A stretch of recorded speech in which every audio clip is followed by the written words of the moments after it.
Kak, bagaimana cara untuk bekerja ke Hong Kong? Banyak banget yang tanya ya, kirim pesan. Oke lah, saya jawab ya, ini versi saya atau versi pengalaman pribadi saya. Teman-teman yang mau kerja ke Hong Kong, jangan lupa ya mampir di video belajar masak aku. Siapa tahu nanti bermanfaat. Yang pertama, kalau mau kerja ke Hong Kong ya, kita siapkan mental dan imannya ya teman-teman. Kemudian kita harus memilih PJTKI atau penampungan yang resmi ya teman-teman. Sekali lagi ya, yang resmi teman-teman.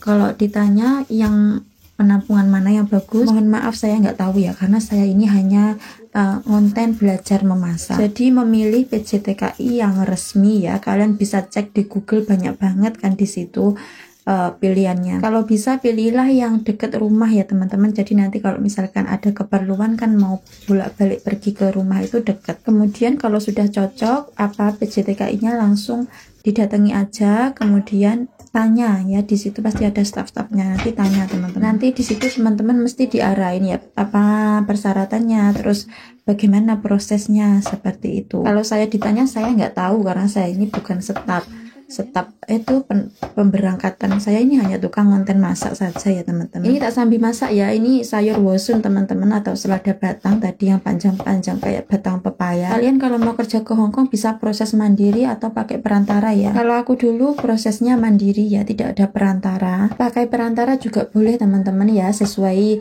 selerane sampean bagaimana. Tapi kalau aku saranin mending mandiri aja, supaya apa? Supaya ya nanti kalian bisa lebih tahu atau lebih berpengalaman ya nantinya seperti itu. Kalau ada perantara itu memang lebih enak, maksudnya ada yang menemani ketika nanti kita proses itu loh, melengkapi dokumen-dokumen seperti itu kan, nanti kita akan dimintai kayak tanda permintaan izin ke sana ke sini seperti itu, ada yang mendampingi.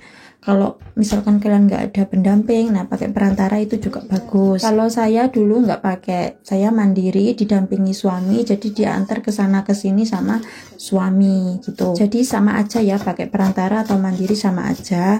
Cuman kalau pakai perantara itu tetap bayar, nggak ada ya perantara gratis. Biasanya nanti bayarnya dijatuhkan di potong gaji kalau teman-teman sudah masuk ke luar negeri ya, kurang lebih seperti itu cara bekerja ke Hong Kong. Kemudian proses selanjutnya ya, kalau misalkan dokumennya udah lengkap, terus badannya sehat, fit, ya diproses ke selanjutnya, terus nanti dapat majikan, terus terbang lah ya, datang ke Hong Kong.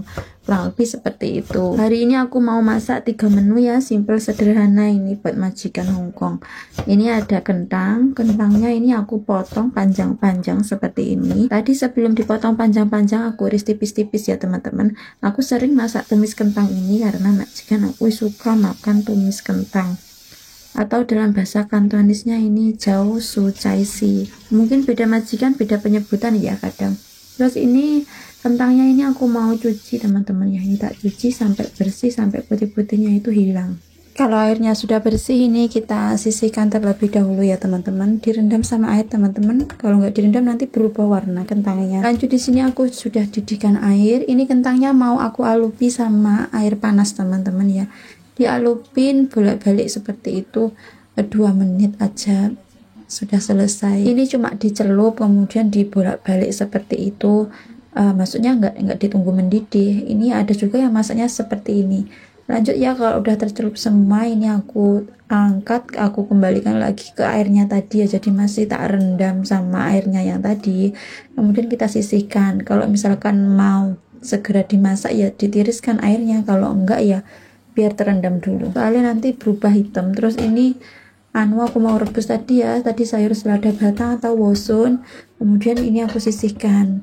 Terus lanjut aku mau goreng, ini ada bawang merah, bawang putih, jahe sama bunga lawang. Ini ditumis teman-teman, ditumis sampai wangi. Kemudian setelah ini bawang-bawangnya wangi, ini bisa kita sisihkan di pinggir seperti ini. Terus kita goreng ayam ya. Di sini ayamnya aku cuma pakai setengah ekor, 1 ekor juga boleh. Ini aku cuma pakai setengah, tadi aku belinya setengah. Terus dibalik, kemudian tambahkan ini secukupnya ya kecap asin, kemudian secukupnya kecap hitam atau lojau.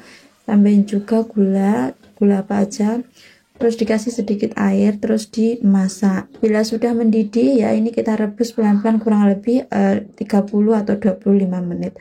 Terus ini kalau udah mengental sausnya, ini kita siram-siramin aja ya teman-teman. Disiram-siramin di atasnya seperti ini sampai ayamnya ini terlihat warna coklat gitu teman-teman. Ini masaknya simple, sederhana, ndak ribet teman-teman. Terus ini tak siramin seperti ini sampai sampai coklat warnanya. Nah kalau udah ini aku pindahkan dulu teman-teman. Ini ditunggu dingin baru nanti dipotong. Terus ini rempah-rempahnya dibuang, terus itu kuahnya dipindahin di wadah lain gitu. Lanjut di sini aku mau menumis. Ini ada bawang putih cacah sama ini ada daun bawang yang bagian batang itu. Aku tumis sampai wangi teman-teman. Kalau udah wangi, masukin tadi ya kentang. Kemudian kentangnya ini ditumis. Tadi aku nyoba tak rebus terlebih dahulu supaya agak cepat gitu numisnya. Soalnya kalau langsung ditumis gitu lama numisnya teman-teman. Ini ditumis teman-teman ya. Tapi ya tetap aja agak lama numisnya.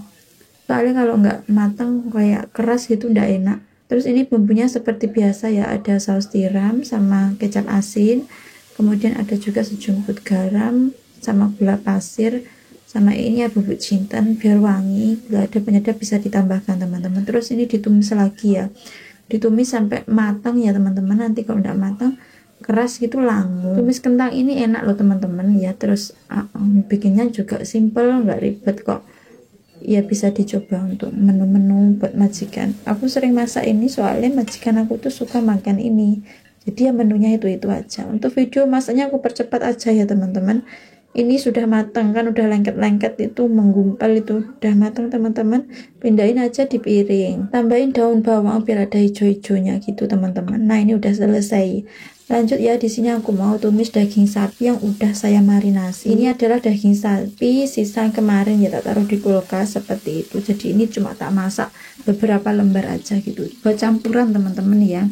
Terus ini aku sisihkan udah matang. Kemudian aku tumis lagi. Ini ada bawang putih sama sedikit juga daun bawang. Ditumis sampai wangi teman-teman ya. Terus ini kalau udah wangi masukin tadi ya sayur selada batang atau wosun. Ini kita tumis ya teman-teman. Tadi kan udah direbus sebentar, jadi numisnya nggak usah terlalu lama-lama. Sayuran ini enak bagi yang suka rasanya krenyes-krenyes gitu loh teman-teman. Kalau aku sih ya suka-suka aja. Terus ini bumbunya ya cuma pakai saus tiram sama sejumput gula pasir, garam. Lada penyedap bisa ditambahkan. Kalau mau yang ada air-airnya gitu bisa ditambah air teman-teman. Kalau mau berlendir berair dikasih cairan tepung maizena. Kalau mau keringan ya keringan seperti ini aja. Terus jangan lupa itu dites rasa dulu ya teman-teman. Lanjut tambahin ini daging sapi. Kemudian ini diaduk-aduk teman-teman. Nah ini sudah matang, simple banget masaknya ini teman-teman. Kita pindahkan di piring ya teman-teman. Ini namanya wosun jawa ngawuyuk, yang artinya ya sayur selada batang tumis daging sapi. Ini masaknya simple. Kalau nggak ada daging sapi bisa ditumis sama ayam, bisa ditumis sama telur, sama B2. Kalau nggak ada semuanya ya ditumis sama bawang putih gitu aja wes. Pokoknya simple masakan Hongkong kurang lebih seperti ini. Lanjut ya, ini ayamnya tadi sudah saya potong. Motongnya sesuai selera ya teman-teman. Aku juga nggak bisa motong. Pokoknya potong sesuai selera supaya majikan mudah makan. Terus dikasih kecapnya tadi sama daun bawang benar rada bagus. Seperti biasa ya, menunya ini sama seperti punya majikan. Yang tanya bagaimana cara kerja ke Hongkong, sudah saya jawab ya tadi versi saya ya. Saya juga minta maaf kalau nggak bisa balas komenan satu persatu karena saya ini juga sibuk. Dan nanti kalau saya terlalu banyak membalas komentar nanti saya kena spam teman-teman. Kalau saya kena spam nanti saya nggak bisa upload. Teman-teman sekian dulu video aku hari ini. Terima kasih yang udah menonton. Kalau misalkan ada salah kata ya saya mohon maaf ya. Wassalamualaikum, sampai jumpa di video aku selanjutnya. Bye bye. Lanjut makan teman-teman.